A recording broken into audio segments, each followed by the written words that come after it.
데살로니가전서 5장 12절입니다. 형제들아 우리가 너에게 구하노니 너희 가운데 수고하고 주 안에서 너희를 다스리며 권하는 자들을 너희가 알고. 데살로니가전서 이제 5장 종말론 부분의 마지막 내용은 좀 이렇게 생소한 부분이 이렇게 문맥의 흐름과 이렇게 좀 어색한 부분이 소개가 되어집니다. 바로 교회 정치와 관련된 이런 부분이 소개가 됩니다. 유형 교회의 이러한 그 생활과 질서에 대한 부분을 당부하는 마지막 권면을 소개합니다. 그러면 왜 이 종말에 대한 이런 중요한 교리들을 가르쳐가는 가운데에 바울은 이 데살로니가전서 마지막 부분을 특별히 이렇게 유형 교회의 질서를 존중하면서 그 교회 질서 안에서 특별히 목회자들과 좋은 관계를 유지하면서 이렇게 살아가라. 그리고는 이제 한 번 더 소개하는 것이 게으름에 대한 부분과 이런 그 또 성도들 보고 오래 참으면서 이렇게 살아가라라고 하는 이 부분을 이제 마지막으로 소개를 합니다. 이제 요 부분도 문맥 전체 안에서 보게 되면 충분히 이해가 됩니다. 왜냐하면 종말론, 시한부 종말론과 이러한 극단적 종말론에 빠지면 어떤 일이 벌어집니까?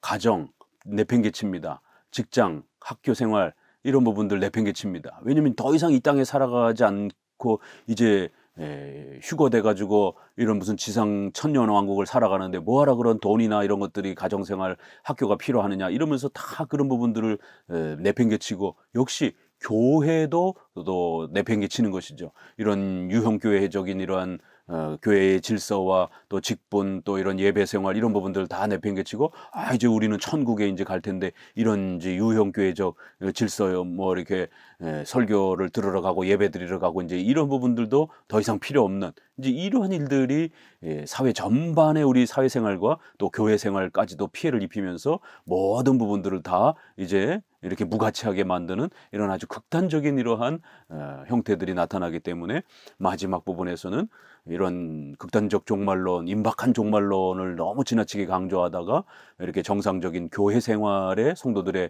신앙의 질서와 이런 규범도 무너질까봐 이 부분에 대해서 다시 한번 당부하면서 하루하루를 최선을 다해서 십계명을 따라서 우리의 일상의 삶을 또 이렇게 잘 살아가는 것처럼 또 주일 성수를 중심으로 해서 유형 교회의 이러한 또 질서들을 세워가고 그 교회 안에서 직분과 각자 맡겨진 사명과 이런 부분들을 잘 감당하면서 하나님의 교회를 지켜가고 또 세워가는 이러한 사명들을 부지런히 감당하라라고 이렇게 마지막 당부를 합니다. 앞부분에서는 좀 더 생활적인 부분에 대한 당부였다면 이제 뒷부분 마지막은 좀 더 신앙적 교회 질서의 유지에 대한 권면을 마지막으로 합니다. 그래서 특별히 너희 가운데 수고하고 이러면서 또 너희를 다스리며 이런 표현, 그 다음에 너희를 권하는 자들, 바로 이 부분은 교회의 목사들, 또 그 다음에 다스린다 이러면 치리와 관련해서 또 교회의 또 이러한 치리 장로까지도 포함될 수도 있고 또 요 세 직분은 목회자가 설교하는 그런 부분들 또 수고하고 섬기는 부분들 그 다음에 다스리는 부분들 이게 다 포함이 됩니다. 그래서 수고하고 다스리고 그 다음에 권면하는 사역 이 세 가지가 목회자의 또 이런 사역에 다 포함이 되기도 하기 때문에 또 전통적으로 우리 장로교에서는 이것은 이제 목사와 좀 더 원만하고 좋은 관계를 유지하라라고 하는 특별히 말씀을 가르치는 목회자와의 이런 관계가 나빠지게 되면 성도들은 교회 생활에 아주 치명적인 그런 어려움을 겪습니다. 바울이 왜 마지막 부분에서 목회자와 좋은 관계를 유지하고 서로 싸우거나 다투거나 목회자와 성도가 불화 속에 있으면 안 된다라고 이렇게 당부하는지를 이해할 수 있습니다. 왜냐하면 이런 종말론적인 이러한 그 가르침들 또 이런 모든 건강한 신앙생활들은 결국 교회에 좋은 목회자가 있어야만 되는 거고 그 좋은 목회자가 바르게 예배와 또 설교 사역과 교리 교육의 사역들을 잘 감당해낼 때 성도들이 그 혜택을 또 다 누릴 수 있게 되는 겁니다. 그리하여 이러한 동사들을 다 이렇게 하나로 묶어가지고 그렇게 요 세 동사가 그렇게 아주 중요한 목회자의 사역으로 또 이렇게 소개가 됩니다. 그러면서 너희가 그들을 알고 이렇게 표현을 합니다.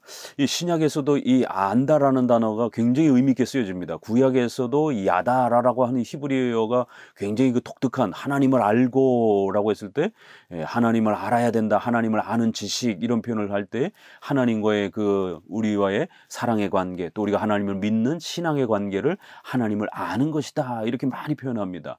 또 신약에서도 하나님을 알아야 된다 이런 표현을 쓰고 또 목회자를 잘 알아야 된다 이런 표현을 씁니다. 그러니까 이 안다라라고 하는 표현은 뭐 단순한 그런 어떤 정보적으로만 아는 그런 차원이 아니라 신뢰관계를 전부 포함한 그러한 히브리어와 헬러의 독특한 그런 표현입니다. 그리하여 정보적인 부분 걸 포함해서 서로가 이 신앙과 신뢰적인 의존의 이러한 부분에 있어서 아주 깊이 의탁되어 있는 사랑의 이러한 그 신뢰관계를 전부 포함해서 그를 알고 이런 표현을 하나님과 관련해서 쓰기도 하고 또 이렇게 목회자와 관련해서도 쓰는 것입니다. 그러니까 너희가 목회자가 어떤 일을 하는지를 잘 알아야 되고 이 표현이 뭐 목회자가 키가 얼마고 어떻게 생겼고 이런 걸 말하는 게 아니죠. 결국 목회자에 대해서 무관심하면 안 된다라는 거예요. 목회자의 수고가 하나님 앞에서 첫 번째는 신적인 이러한 권위를 위탁받은 자임을 알아야 된다라는 거예요. 다스리고 유스 디비눔이라고 하는 하나님이 전체 회중에게 권위를 준 게 아니라 천국 열세권 교회를 다스리고 치리하는 또 설교를 하는 이 권위를 교회 직원들에게 목사에게 주셨다라고 하는 또 다스리는 것은 치리장로 교회 대표자들에게 주셨다라고 하는 이러한 장로교회의 이런 하나님의 권위 속에서 하나님의 법으로 정한 교회 질서다라고 하는 하나님의 신적 권위를 위탁받은 그런 제도다 장로정치 제도가. 그래서 그 장로정치 제도 아래서 세워지는 그러한 훈계와 치리의 법들을 우리가 신적인 법 이렇게 표현을 합니다. 그러니까 이러한 교회 대표자들이 어떠한 신적 권위를 위탁받았는지를 잘 말씀을 통해서 알고 그들의 설교와 치리와 가르침에 복종하고 순종해야 된다라는 거예요. 이걸 모르면 왜 똑같은 만인제사장으로 해서 우리가 똑같은 사람이고 똑같은 하나님의 자녀인데 왜 목회자와 장로가 나를 이래라 저래라 또 권면하고 충고하고 치리하는가? 나 못 받아들이겠다. 이런 일이 벌어지는 것이에요. 그래서 우리가 동등한 그러한 하나님 앞에 인간이지만 하나님께서는 유형교회를 세워주셨고 그 유형교회 안에 질서를 세워주셔서 이렇게 설교하고 치리할 수 있는 신적인 그러한 치리권과 다스리는 권한을 그렇게 교회 대표자들에게 또 말씀을 전하는 건 목회자에게 이렇게 주셨다라고 하는 신적인 뜻을 잘 알아야 순종할 수 있는 것입니다. 또 그리고는 그 목회자가 그런 사역을 감당하기 위해서는 경제적으로 또 이렇게 자립이 되어 있어야 됩니다. 주로 목회자는 말씀 사역을 하기 위해서 모든 생계를 직업을 그만두고 오로지 말씀을 전하고 또 성도들을 돌보고 교회를 섬기는 이러한 사역들을 합니다. 그래서 마치 구약의 레인들이 다른 일들에서 제외하고 오직 그 제사 업무에만 집중하면서 더 성경을 가르치고 제사 업무에 이러한 그 퀄리티를 지켜갈 수 있도록 하나님께서 레인들을 일상 업무에서 이렇게 제외시켜주고 11조로 먹고 살도록 이렇게 하신 그런 원리처럼 바로 교회의 제사의 예배적 질서가 무너지지 않도록 특단의 대책을 그렇게 마련하신 겁니다. 그래서 오늘날도 역시 하나님께서는 그 같은 방식의 원리로 하나님의 말씀에 무지하지 않도록 성도들이 이렇게 특별한 또 사람들을 목사의 직분으로 그렇게 하나님께서 세워주셔서 그들이 평생에 하나님의 말씀을 연구하면서 그 하나님의 말씀을 전문적으로 잘 공부하고 연구해서 성도들을 가르치고 양육할 수 있도록 모두가 다 똑같은 성도들 모두가 직장 생활하면서 자기 생활하기 바쁘면서 이렇게 성경에 이렇게 비전문가가 돼버리면 결국 오늘 우리 시대의 성경이 어떻게 밝히 가르쳐지겠습니까? 그래서 하나님께서는 한 그룹을 이렇게 소명으로 불러주셔서 그들은 생계의 위협을 받으면서까지도 생계를 이런 직업에 대한 부분을 포기하고 오로지 성도들이 헌금하는 걸로 먹고 살면서 하나님의 말씀을 연구하는데 전 생애를 바치고 집중할 수 있도록 그래서 말씀을 아주 풍성하게 성도들에게 가르쳐서 성도들이 말씀으로 풍요로워져서 하나님의 교회가 건강해지도록 그러한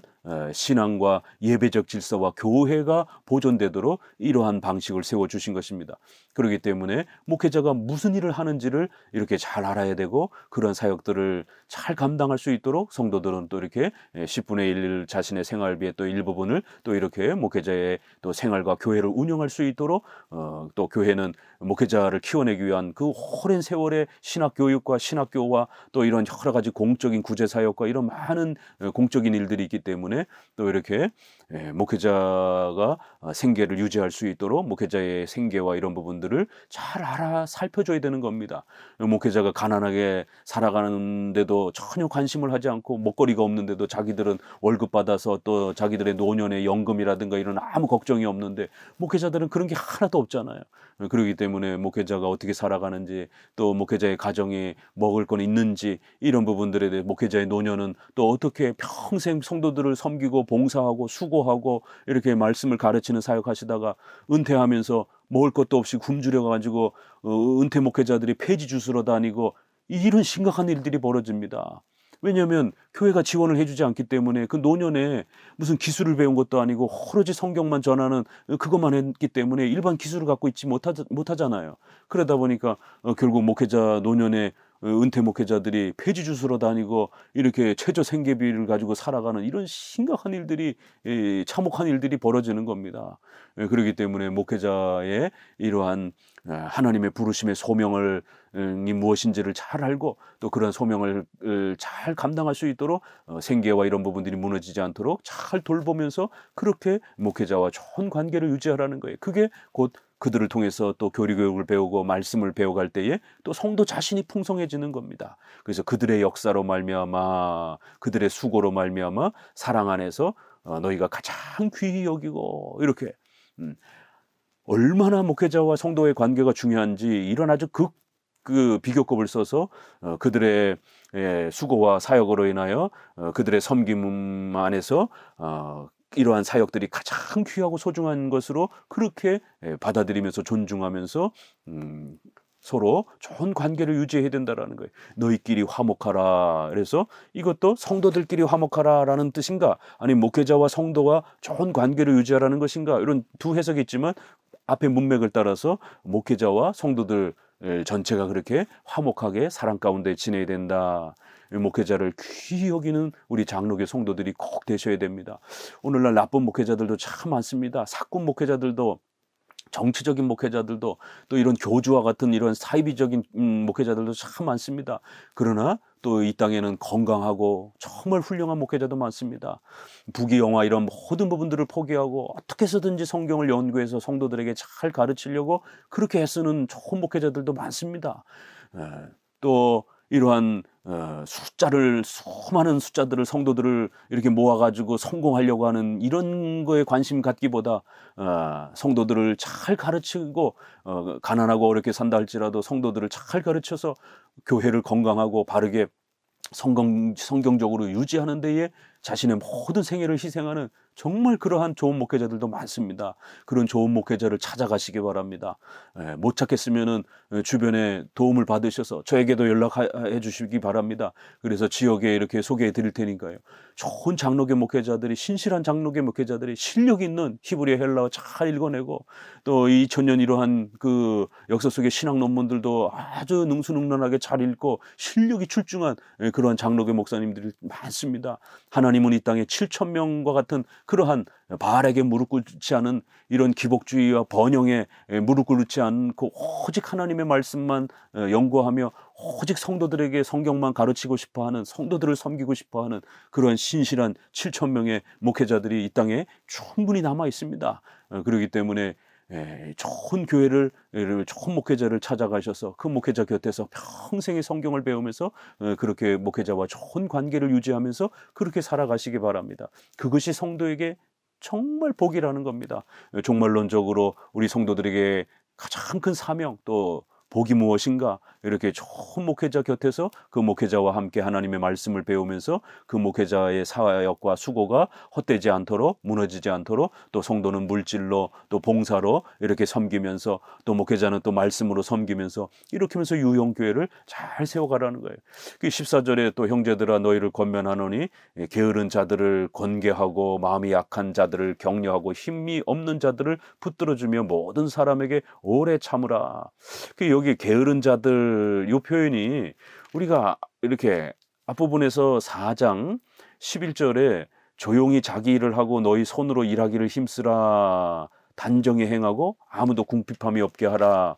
그래서 종말론에 빠져가지고 이렇게 극단적 종말론에 빠져서 직장과 학교 생활과 사회생활을 등한시하면서 이러면서 나태해지고 게을러지는 이런 부분들을 책망했습니다.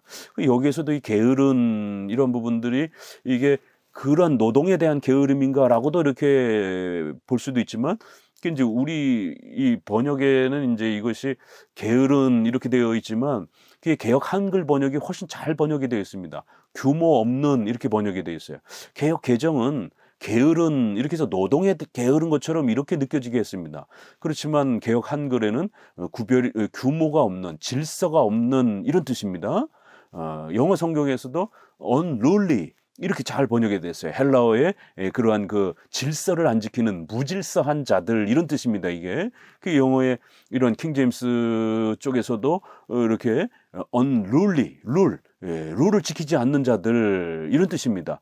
워크 이 노동을 안 하는 그런 자들 개념이 아니에요. 그래서 이건 앞부분의 문맥에 조금 더 영향을 받으면서 무질서한 자들, 교회의 질서를 안 지키고 이러한 유형 교회의 목회자의 사역과 수고들을 무시하고 그들의 이렇게 게으른 자들을 권계하고 게으른 자들을 이렇게 책망하고 훈계하고 무질서한 자들에 대해서 바로잡고 징계하고 치리하라 이런 뜻입니다. 이게 또 마음이 약한 자들, 또 이렇게 시험에 떨어 있는 자들, 이런 자들을 격려하고, 이거 다 유형교회의 그런 사명의 내용들입니다.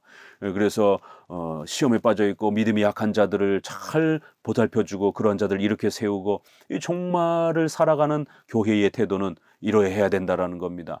그래야 또 모든 사람들에 대해서 오래 참으면서 그렇게 성도들이 자라갈 때까지 기다려주면서 교회의 이런 유형교회적 질서들을 잘 세워가라는 것이에요. 삼가 누가 누구에게든지 악을 갚게 말고 서로 대하든지 모든 사람을 대하든지 항상 선을 따르라 이러면서 이렇게 유형교회의 질서 아래서 잘 훈련받으면서 또 생활에 대한 부분을 다시 한번 권면하죠. 그래서 악을 악으로 갚지 말고 조금 억울한 일이 있더라도 이 로마서에 있는 말씀처럼 이렇게 성도들은 악으로 악을 갚지 말라 이렇게 표현을 합니다. 숯불을 이렇게 자기 머리 위에 얹어 놓는 것처럼 그렇게 선으로 갚아서 그들이 부끄럽게 하라. 그들의 양심의 가책과 부끄러움을 느끼게 하라 이러면서 우리가 억울함을 당했다고 해서 복수하는 이런 방식으로 접근하지 말고 오히려 선을 갚아서 그들의 양심이 부끄럽게 하라는 거예요. 그 억울함은 하나님이 반드시 갚아주신다라는 겁니다.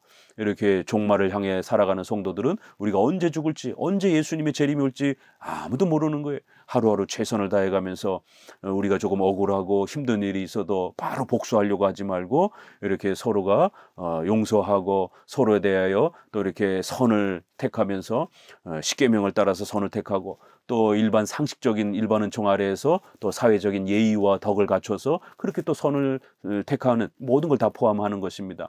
그렇게 신실하게 인격적으로 유형교회 아래에서 또 이렇게 잘 신앙생활하면서 살아가라는 겁니다. 그러면서 항상 기뻐하라, 쉬지 말고 기도하라, 범사에 감사하라. 이것이 그리스도 예수 안에서 너희를 향하신 하나님의 뜻이니라. 이제 결론으로 종말론적인 하나님의 뜻이란 그렇게 막 임박한 이러한 그 공포적인 종말론에 빠져서 생활을 등한시하는 게 아니라 항상 하나님의 섭리를 사모하면서 기뻐하면서 쉬지 말고 그렇게 열심히 매일매일 또 그렇게 기도하면서 또 범사의 모든 부분들에 대해서 어떤 일을 만났든지 감사하면서 이게 항상 쉬지 말고 범사에 이 시간과 관련된 표현이죠. all time 뭐 이런 표현이죠. 이거 늘 항상 이건 섭리신앙이 전제된 표현입니다. 우리의 모든 삶들이란 그렇게 하나님 안에서 다스려지고 통치되어지는 것이기 때문에 어떤 삶을 만나든지 하나님 앞에서 기뻐하고 즐거워하면서 왜요? 하나님이 주신 삶이기 때문에 섭리를 이해를 못하게 되면 감사하지 못하게 됩니다. 기뻐하지 못하게 됩니다. 당장 힘든 일을 만나게 되면.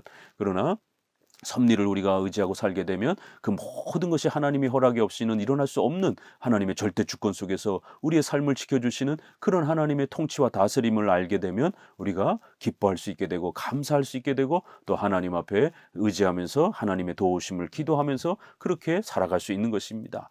이렇게 하루하루 인격적으로 최선을 다하면서 하나님의 섭리 아래에서 내일 죽을지 또 100년 뒤에 죽을지 또 1000년 뒤에 또 재림이 올지 그건 다 하나님의 섭리에 맡기고 각자 부르심과 사명 아래에서 열심히 살아가라는 겁니다. 성령을 소명치 말며 예언을 멸시치 말고 범사에 헤아려 좋은 것을 취하고 악은 어떤 모양이라도 버리라. 이제 요 부분을 조금 조심해야 되는데, 요 부분이 이제 고린도전서 14장 마지막 구절에도 보게 되면 그렇게 이 성령론과 관련된 방언에 대한 이런 부분을 쭉 이야기하다가 또 이렇게 예언을 소멸치 말고 이제 요런 부분들이 비슷하게 이렇게 나오기도 합니다. 그럴 때 여기에서 성령을 이렇게 소멸치 말고라고 하는 이 부분을, 이거를 은사주의와 오순절파에서는 자기들의 그러한 그 제2의 성령 세례 능력 체험, 방언 이런 거를 이렇게 부정하거나 장로교처럼 그렇게 사도적 은사가 중단되었다 이렇게 주장하는 이러한 것들이 바로 성령 회방죄라고 그러면서 성령 모독죄라고 그러면서 장로교회의 이러한 교리를 아주 비판을 합니다. 그러나 이것은 성령을 소멸하고라고 만약에 이거를 지나치게 읽어버리게 되면 성령이 그러면은 무로 이렇게 없어집니까? 성령 하나님은 영원한 삼위 하나님 가운데 영원히 존재하시는 자존하시는 전지전능하신 하나님이신 것이에요. 성령 하나님은 이렇게 무로 소멸하거나 없어질 수 있는 게 아닌 것입니다. 여기서 말하는 것은 이 문맥에 따라서 이렇게 유형교회를 질서를 지키고 우리의 일상생활 속에서 이렇게 살아가는 이러한 그 모든 삶을 도와주시는 그러한 성령의 그러한 은혜를 말하는 것입니다.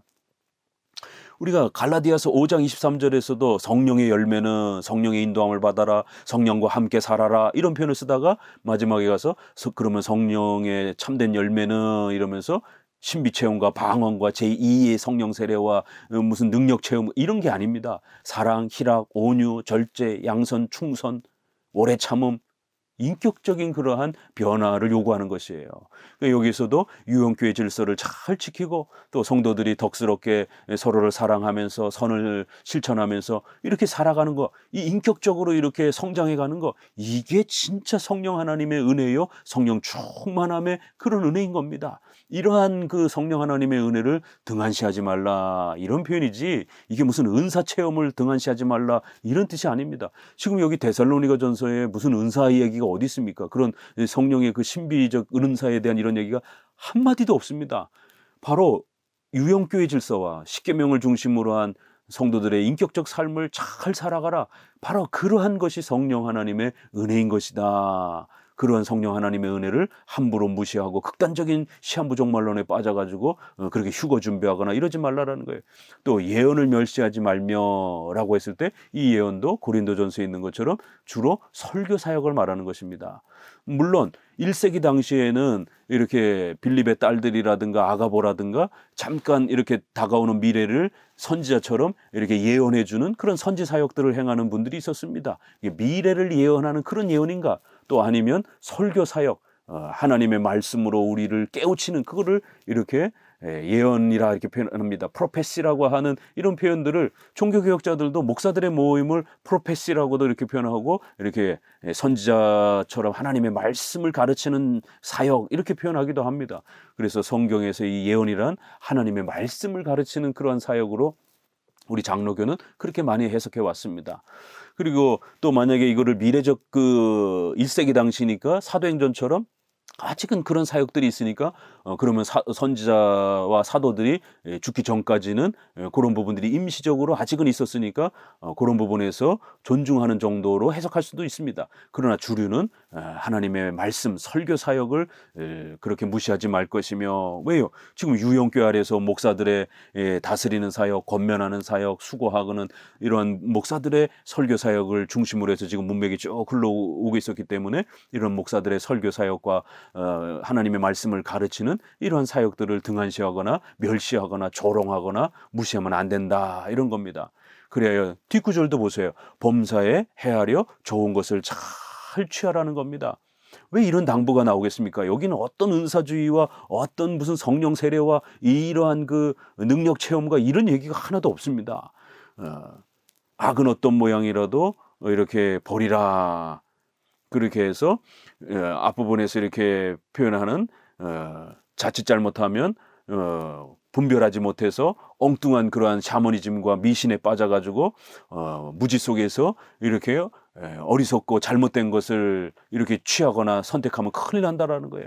범사에 헤아려 잘 살펴서 올바른 게 무엇인지, 하나님께서 뜻하신 게 무엇인지, 하나님이 이 땅에 교회를 세워주시고 그 교회를 통해서 하나님의 말씀을 배우고 또 정신을 바짝 차리고 일반 은총의 이러한 문화들을 잘 분별해서 우리 이웃들에게 덕이 되는 게 무엇인지를 잘 분석하고, 그래서 좋은 것을 취하라는 거예요. 십계명을 취하고 일반 은총 아래서 좋은 것을 취하라는 겁니다. 악은 어떤 모양이라도 버리라. 그래서 여기서 악은 이렇게 표현하기보다는 악의 어떤 모양들, 이런 표현이 조금 더 원문에 가까운 표현입니다. 갑자기 악은 이렇게 하면은 어떤 게 악인가, 이렇게 생뚱맞은 이제 좀 이런 그 표현이 됩니다. 그래서 악이 주어가 아니라 모양이 주어입니다. 그렇기 때문에 악은 꾸며주는 표현입니다.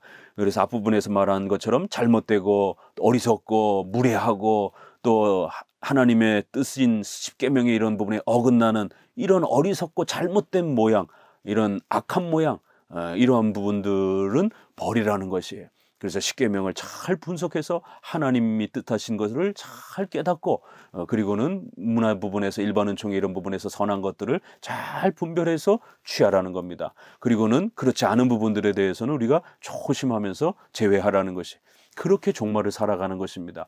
유형교회 질서 아래에서 하나님의 말씀을 배우면서 십계명을 잘 깨닫고 실천하고 그 십계명을 적용할 때에 섭리의 이러한 인도하심 아래에서 각자에게 주어지신 그런 직분과 또 사명 아래에서 일반 문화와 국가와 이런 사회 제도를 상식적으로 잘 헤아려 그렇게 좋은 모양을 살펴서 취하면서 이웃에게 덕을 세우면서 그렇게 살아가는 겁니다. 23절 평강의 하나님이 친히 너희를 온전히 거룩하게 하시고 또 너희 온 영과 혼과 몸이 우리 주 예수 그리스도께서 강림하실 때에 흠없게 보존되기를 원하노라. 그래서 이렇게 전인격적으로 성도들이 온전히 거룩하게 되어져 가는 것, 이게 하나님의 뜻이지 무슨 신비주의와 샤머니즘에 빠져가지고 무슨 음성을 듣고 시간을 계산하고 휴거 준비한다라고 그래서 모든 삶을 내팽개치고 이런 게 아닙니다. 특별히 여기 영, 혼, 몸 이거를 삼분설이라고 자꾸 주장하는 이제 이러한 극단적 인간론을 주장하는 분들이 있는데, 우리 장로교와 기독교는 항상 이분설, 인간은 몸과 영혼으로 되어 있다라는 것이 전통적인 가르침입니다. 그래서 영, 혼 이렇게 표현하기도 하고 영과 혼 이렇게 표현하기도 합니다. 히브리서 4장 말씀과 여기에서 딱 이렇게 두 번 세 형태로 나눕니다. 그렇지만 영과 혼을 강조하면서 영혼을 더욱 강조하는, 골수와 관절을 쪼개고 이렇게 히브리서도 말합니다. 그건 몸이 여러 개가 있단 말이 아니잖아요. 우리 몸 자체를 또 골수와 관절, 또 이 근육 뭐 이렇게도 표현할 수 있는 것처럼 우리 영혼을 또 영혼 이렇게 표현하기도 하고 영과 혼, 이건 전형적인 히브리어적인 그 강조법입니다. 같은 말을 반복해야 하는 이러한 그 히브리적 헬라 표현입니다. 그래서 전인격적으로 우리의 영혼과 몸 전체가 하나님 앞에서 거룩함으로 인격적으로 자라가면서 그렇게 종말 때까지를 실천적으로 잘 살아가라는 것이에요. 너희를 부르시는 이는 미쁘시니 그가 또한 이루시리라. 그러면서 아주 중요한 우리 장로교회의 작정, 하나님의 절대 주권, 또 예정이라고 하는 이러한 아주 중요한 가르침이 마지막으로 마무리가 됩니다. 그렇기 때문에 우리가 언제 죽든지 재림이 언제 오든지 그 모든 것은 하나님이 결정하시고 미쁘시고 신실하신 그 하나님께서 우리를 구원으로 초대하셨고 하나님의 자녀로 초대하셨고 예수 그리스도의 몸된 신부로 초대하신 것도 하나님이시요, 또 우리가 거룩함으로 날마다 죽음에 이를 때까지 거룩함으로 성장케 하시고 영화롭게 재림 이후에 천국에서 영원히 영화롭게 영화의 단계에서 살아가는 이 모든 마지막까지 하나님이 전부 다 그렇게 이루실 것이다라는 거예요. 절대로 인간의 공로와 무슨 신인 협력을 통해서 만들어가는 게 아니라는 겁니다. 이 모든 것은 종말의 그 모든 마지막 역사도 하나님이 우리의 죽음의 시간까지, 재림의 이러한 최후 심판의 시간까지, 또 영화의 단계에서 우리가 살아가는 모든 것도 하나님이 성취하시고 이루실 것이다라는 겁니다. 형제들아 우리를 위하여 기도하라. 거룩한 입맞춤으로 모든 형제에게 문안하라. 내가 주를 힘입어 너희를 명하노니 모든 형제에게 이 편지를 읽어주라. 우리 주 예수 그리스도의 은혜가 너에게 있을지어다. 데살로니가 전서의 종말론 이렇게 소개해드렸습니다. 감사합니다.